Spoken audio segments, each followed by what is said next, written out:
These are the two quadratic equations given in our question, and it says that alpha, beta, gamma are three consecutive terms of a non-repeating geometric progression. And we want to find what is alpha into beta plus gamma. The thing that connects these two quadratic equations is that one of the roots of this equation is the same as that of the root of this equation.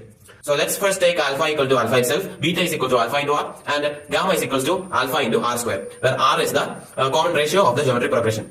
So with that, we can turn this equation 1 as alpha into x square plus 2 into alpha r into x plus gamma is actually alpha into r square is equal to 0. So from that we have turned the first equation something like this.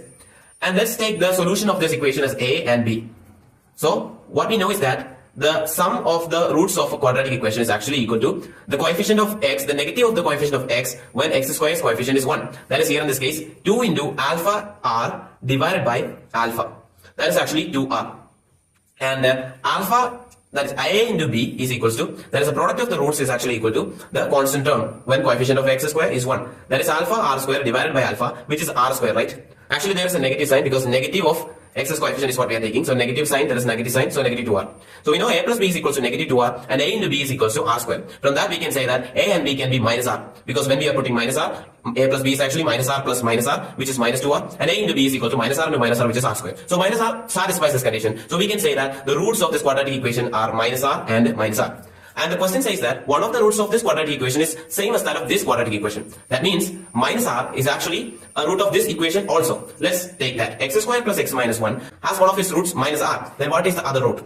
We know that the constant term is actually what? Minus 1 is equal to actually the product of the roots. That is, one root is minus r into another root, let me say it as something like y. From this we can say that y should be 1 by r, right? Because minus r into 1 by r is actually r cancel, will be giving minus 1. So y is 1 by r. So one of the roots is minus r and the other root is 1 by r. So this is the root of this new equation. Negative of coefficient of x, that is minus 1 here, should be equal to the sum of the roots, right? Minus r square plus 1 divided by r is actually equal to minus 1. From that, minus r square plus 1 is equals to minus r. With that we can say that r square is equals to 1 plus r. So the common ratio square is equal to 1 plus that common ratio. This is what we got. The question is asking us to find what is the value of this, right? That is alpha into beta plus gamma. We know that alpha into beta is alpha into r plus gamma is what? Alpha into r square is equals to what? We can take alpha square r out and we will be getting what? Alpha square r into 1 plus r, right? 1 plus r is what? It is r square. So from this we can say that this is actually equal to alpha square r into r square. This is actually alpha square r into r square.